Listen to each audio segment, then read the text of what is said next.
Okay guys, what you're looking at here is 2 redfish fillets. With this recipe, what you're going to need is Worcestershire sauce, Montreal steak seasoning, a little bit of salt, and some Ritz crackers, and a fork. So the first thing I like to do when starting this recipe is just kind of puncture the fish like so. What that does is makes little air slots in there, and when we take the Worcestershire and pour it on the fish to soak, it kind of gets down in the fish there to add a little extra seasoning. And then the next thing I like to do, take the Worcestershire and spread a generous portion of it all over the fish. Keep in mind a lot of this is going to come off when you put it on the grill, so don't be shy with the Worcestershire.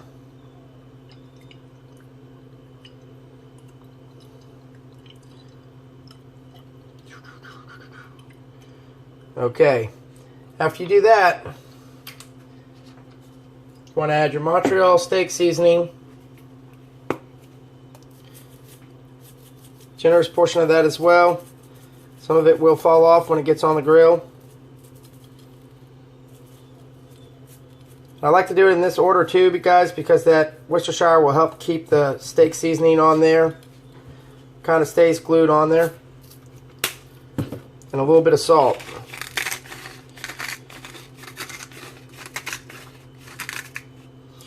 Now the last ingredient we have up here is some Ritz crackers, and what we want to do with these Ritz is we want to put them in a bag, kind of crumble them up a little bit, and we'll add those on the fish later. Okay guys, so we're back. The next step in this process, once you get your grill nice and hot and fired up, is you want to take your redfish fillets, throw them on the grill, like so. You're going to sizzle a little bit, that's a good thing. Take that other one, toss it on there. Now what I like to do is I like to leave it on there for about 4 minutes for this fish. And then we have the rest of the Worcestershire sauce still in our saucepan here that we're going to pour on the fish after we flip it over. Okay guys, now that our 3 minutes has expired, what we've done is we've flipped the fish over and you get those perfect grill marks, and then we're going to pour the remaining Worcestershire off on the fish off of our saucepan here. So we're going to pour that on there. Just kind of drizzle it on evenly.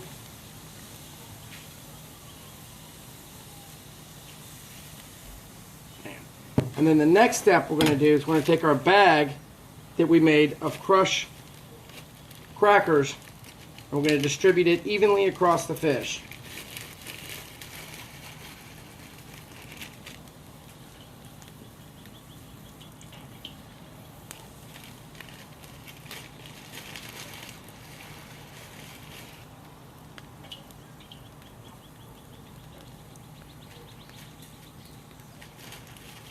Now, I like to use Ritz crackers myself. You guys can use whatever you want. Sometimes mixing up 2 brands is pretty cool too.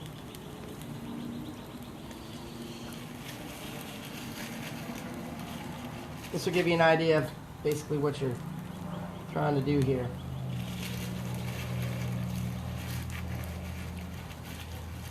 Boy, if you guys could smell this right now, this smells absolutely excellent. So now what we want to do is go ahead and put the lid back on to knock that flame down just a little bit, and we'll give it about 10 minutes and we'll be back. Okay guys, so we're back. It's been about 10 minutes on the grill. Let's go ahead and check the fish to see how well she's done. Let's stick the fork in and see if you can't pull a chunk off like so. Peels right off. Now if you look closely, you can see the top part of the fish is nicely seared. While looking on the back side, it's still nice and white, flaky, perfect. You can actually see the moisture in there. That right there is how you cook the perfect redfish. Hope you guys enjoyed this recipe.